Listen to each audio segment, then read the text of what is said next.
Hola alumnos de Educación Física en la Escuela Básica. Esta es nuestra segunda clase asincrónica, a donde agotaremos el tema número 1.4, ¿verdad? Que hemos dejado pendientes. Vamos a continuar con este tema, por favor, y me ponen en este sentido antecedentes nacionales de la educación física. Recuerden ustedes que este tema se divide en el 4.1, que es relevancia social de la disciplina, 4.2, marco legal de la educación física, y 1.4.3, política en el nuevo modelo educativo. Bien, la tarea, acuérdense que consistió en que ustedes me dijeran cuáles eran las finalidades de la educación física, y entre todas las opiniones que me dieron, he recopilado estas. Algunos de ustedes dicen que, bueno, una de las finalidades es la salud, tienen toda la razón, ¿verdad? El que hace ejercicio, el que hace deporte, pues obtiene obviamente un beneficio a la salud. Por lo tanto, un bienestar, el bienestar pues de estar bien, de sentirse bien. Recuerden que el ejercicio totalmente ayuda en muchos aspectos al cuerpo. Por lo tanto, se da una educación integral, cuerpo y mente. Recuerden que eso es básico para una educación integral, para una formación completa del ser humano. También algunos opinaron que, bueno, nos ayuda en la cultura del ejercicio. Hay una división que ahorita la veremos. Y por último, en una cultura del deporte, una cultura para empezar el deporte. Bien, vamos con el 1.4.1, que dice que es la relevancia social de la disciplina. Compañeros, aquí quiero que me pongan mucha atención, porque hoy el enfoque de la educación física es muy diferente al que antiguamente se creía. Se considera ahora un área obligatoria para el nivel de educación básica, porque esta materia ayuda a que los alumnos desarrollen primero destrezas motoras, cognitivas, afectivas esenciales para su diario vivir, para su vida diaria, ¿verdad? Por lo tanto, se dice que se tuvieron en la educación física y el deporte 5 enfoques. Bueno, yo agregué el quinto, porque en realidad hay 4 enfoques en este siglo XXI, desde el siglo XX, pero hoy en el siglo XXI yo he agregado un enfoque más y yo quiero su opinión al respecto. Dice que son colocados dentro de los últimos 50 años de la última época que se ha vivido. Bien, ¿cuál fue el primer enfoque? Y ya lo estudiamos varias veces. Recuerden ustedes que el primer enfoque fue el militar, es decir, las actividades físicas nacieron primero por disciplina, por fuerza, por fortaleza, por gallardía. Acuérdense ustedes que primero los militares, ¿verdad?, en sus sistemas de orden, de disciplina, implementaron los ejercicios premilitares, los ejercicios paramilitares, como son la media vuelta, la marcha, ¿verdad?, lateralidad, todo eso. Entonces el primer enfoque fue el militar. El segundo fue el deportivo, cuando se dieron cuenta que con base en esas habilidades y destrezas físicas podían competir y podían ganar, podían ponerse a prueba con otras personas para competir. Después se dio el enfoque psicomotriz, por supuesto, enlazar la mente y con el cuerpo para que se pueda lograr un perfecto equilibrio y una habilidad y destreza necesarias para el diario acontecer de la vida. El último enfoque que se considera es el orgánico funcional, que pues viene siendo redundante a lo que estamos diciendo. Recuerden, el cuerpo, el organismo, tenía que aplicarse para ser funcional, para ayudarnos a caminar, a marchar, a correr, a saltar, a gatear. Entonces, ese es el último enfoque que le dan a la educación física. Y yo agrego uno, compañeros. Hoy en día agrego uno, que es el enfoque socioemocional. Y ahorita veremos la importancia que tiene el enfoque socioemocional. El tema 1.4.2 nos dice que debemos analizar cuál es el marco legal de la educación física. Bueno, pues todo esto empieza desde nuestra Constitución Política de los Estados Unidos Mexicanos, de donde se deriva el artículo 3º constitucional. De ahí, ¿verdad?, emana la Ley General de Educación. Bueno, y de la Ley General de Educación, ¿quién es el responsable de aplicarla? Pues la Secretaría de Educación Pública, en la cual pues están varias ramificaciones normativas y legales para llevar a cabo estas actividades, como por ejemplo el Sistema Educativo Nacional, que es el que se encarga por medio de la Dirección General de Planeación y la Dirección General de Desarrollo Curricular incluir asignaturas que ayuden a esta formación integral de los alumnos. Recuerden, la formación integral es cuerpo y mente, ¿verdad? Entonces, esas direcciones se entrelazan para finalmente armar el plan y programa de estudio, ¿verdad? El plan y programa de estudio es un plan muy complejo de un currículo de asignaturas, ¿verdad? De tronco común primero, luego antecedentes, luego precedentes, que se van enlazando perfectamente para que empiecen en preescolar, haya continuidad en primaria, haya continuidad en secundaria y haya continuidad de educación media superior, para que así el ser humano crezca de manera integral, cuerpo y mente, recuerden. ¿Todo esto para qué? Bueno, para cumplir con el perfil de egreso de la educación básica, que lo trataremos más adelante. ¿Cuál es el perfil de egreso de la educación básica?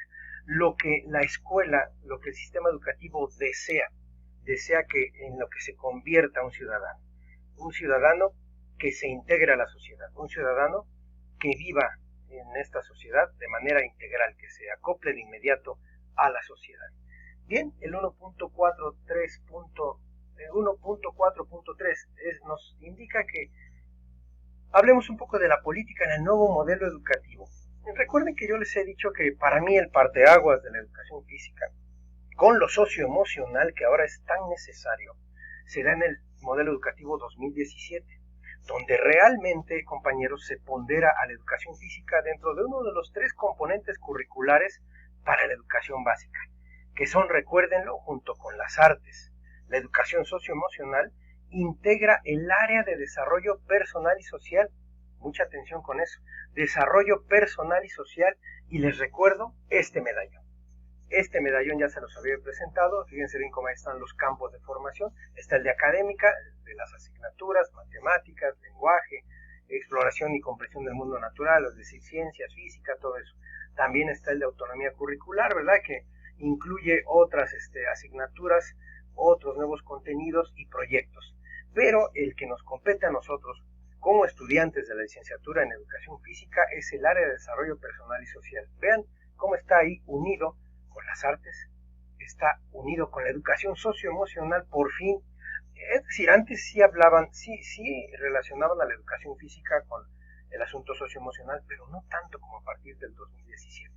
Para mí el 2017 es importantísimo en esta unión de lo que es la cultura de educación física y lo que es la parte socioemocional, la parte del estar bien. Y nosotros como maestros de educación física que seremos en el futuro, tenemos mucha importancia en ese tema. Bien, también en la nueva escuela mexicana, compañeros, después de este modelo 2017, surge el nuevo modelo educativo de la nueva escuela mexicana, que es en la que estamos ahora. Es en la que estamos en este gobierno, ¿verdad? Hablando del programa de estudios. ¿Y qué nos dice? Fíjense muy bien, qué interesante. En el apartado 2 de este modelo educativo de la nueva escuela mexicana, muy extenso, pero yo solamente quise hablarles de lo que es la educación física.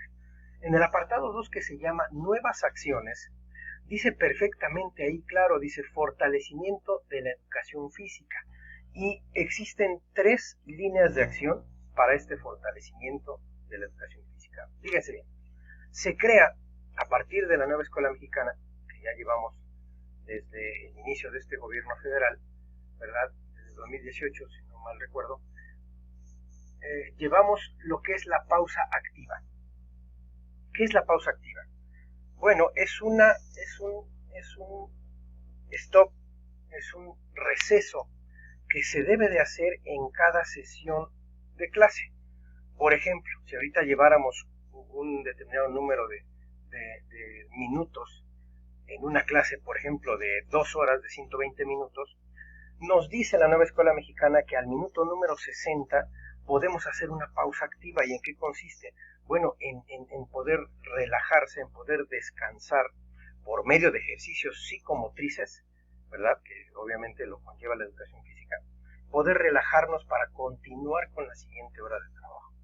Entonces es muy importante este ingreso de la pausa activa. Hoy en la nueva escuela mexicana, repito, se lleva a cabo en todas las escuelas de nivel básico en México. La segunda parte dice implementación de actividades físicas. Es decir, aquí nos piden que nos capacitemos y nos actualicemos todos los que estamos involucrados en esta asignatura de la educación física, pero también que ayudemos a capacitar y actualizar a los interesados en inmersar en ella. Así que esto debe ser una constante capacitación, un constante innovación, renovación de los conocimientos, para que así vayamos a la vanguardia siempre de nuestros alumnos, que cada día, las generaciones cada día avanzan y avanzan más a pasos agigantados. Y el tercer apartado dice juegos de convivencia escolar. La nueva escuela mexicana, compañeros, nos pide que utilicemos esos juegos para una convivencia entre los alumnos. Hablan del fútbol 7, que es más pequeño que el fútbol 11, como el que vemos en la televisión. Hablan de otras actividades que podemos utilizar en las escuelas para poder lograr una cohesión, una convivencia entre los alumnos. Es interesante esta situación porque, bueno, antes no se llevaba a cabo, solamente el maestro de educación física llegaba a su clase, la impartía y ahí terminaba todo el asunto. Entonces ahora nos pide el modelo educativo de la nueva escuela mexicana que por favor implementemos juegos de convivencia, donde todos, sin importar más bien fortaleciendo la equidad de género, ¿verdad? Que integremos mujeres, hombres, niños, niñas, etcétera, maestros, maestras, para que todo esto se dé en una convivencia. Obviamente, esto redunda en el asunto socioemocional, compañeros. Bien, ahora en el modelo híbrido, que es algo que me preocupa mucho, en el modelo, algunos le dicen a distancia, otros le dicen en línea, en el modelo híbrido lo socioemocional se está opacando, porque recuerden ustedes que la distancia, el computador, como ahorita estamos conectados, aísla, nos deja a un lado, no permite la convivencia natural humana. Por lo tanto, nos discrimina, nos despersonaliza y ha llegado a causar baja autoestima entre nuestros alumnos de educación básica. Ahora se trabaja a través del monitor, impidiendo que el maestro de educación física pueda mostrar algunos ejercicios, alguna situación ejemplificada, alguna actividad que tenga que verse todo el cuerpo, todo el movimiento corporal. Ahora se nos ha impedido eso a los maestros de educación física. Por lo tanto, aún así, compañeros, aún así con todas estas circunstancias, la clase de educación física es de las más esperadas por los alumnos. Se emocionan, les gusta, saben que cuando viene la clase de educación física, pues es un relajamiento, es un distractor de lo que es el monitor, de lo que es las asignaturas pues más escolares, más lineales, que hay que estar escribiendo, que hay que estar sentados. Entonces sigue siendo una clase motivadora a pesar de que estamos en línea, compañeros. Pero además debemos hacerla relajante y que provoque una cohesión familiar. ¿A qué me refiero? Ahora las actividades de los maestros de educación física deben de provocar una unión familiar. Si ya estamos de por sí aislados, hemos estado aislados todo este tiempo, bueno, pues invitar que el alumno llame al papá, llame a la mamá, llame al hermano, al primo, al tío, para que entre todos vean estas actividades que son para bien de todos, son para relajarnos, para conectar mente y cuerpo, para psicomotricidad, en sí es para todo eso. Entonces, tenemos un gran compromiso, compañeros. El gran compromiso es hacer de la educación física una actividad motivadora, recuérdenlo, que incida en lo socioemocional, que no permita que nuestros alumnos se sientan mal, se sientan deprimidos. Es decir, la educación física debe liberar, debe relajar y debe provocar también una cohesión familiar. Porque pues ahora más que nunca, ¿verdad?, que estamos todos tras de un monitor. Entonces es importantísimo que la educación física impacte en el ser humano y en su asunto socioemocional. Compañeros, con este tema, con esta clase agotamos este tema. Mucho cuidado porque algunos de estos temas van a venir en el examen, que es este mismo sábado, en la segunda hora, ¿verdad? Entonces, por favor, les pido que este video lo vean en la primera hora y en la segunda estará abierto el cuestionario para que pueda ser contestado de manera adecuada.